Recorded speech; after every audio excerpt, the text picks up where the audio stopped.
We need pension reform today because many municipalities and states across the United States have underfunded pension plans.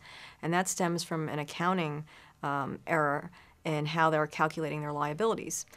For years, states have been undervaluing the size of these pension promises and thus setting aside too little money to fund the promises that are due to beneficiaries.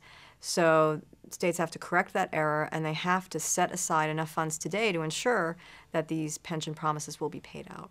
First, we believe that they have to get the accounting right, and that means valuing these liabilities using the risk-free Treasury rate to get an accurate valuation.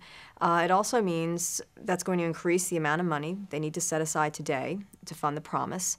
And in some cases, we're in a crisis situation. Illinois, New Jersey, some of our major cities, Chicago, New York, Philadelphia, and others have reached the point where they're simply going to run out of assets to pay their beneficiaries if they do nothing by the end of this decade. And in those cases, the numbers are so large that they're going to have to reconsider these benefit formulas. We believe they should move to these states and cities should move to a defined contribution plan and figure out how they're going to pay out what's been accrued by workers today.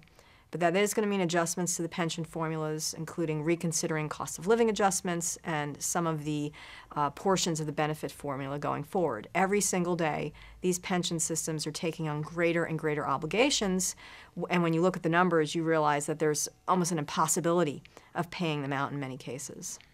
A defined contribution plan has a few merits, first for the worker and also for the taxpayer.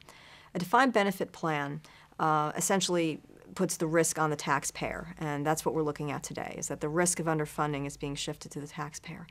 And a defined contribution plan has several merits. First, the state can't skip on its contribution. It has to make the contribution every year.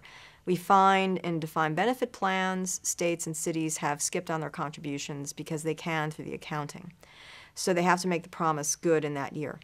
Secondly, there's more mobility in a defined contribution plan. The worker doesn't have to stick around for a number of years to collect the benefit. They can take that benefit with them, their retirement savings with them in a defined contribution plan should they move to another job in another state or move into the private sector or nonprofit sector. So it gives the worker more career mobility, flexibility, ownership over their retirement in the year that they earn it. And that's one of the tragedies in these defined benefit plans, is that the worker's been promised something that's been guaranteed to them, but it hasn't been treated like a guarantee by the state.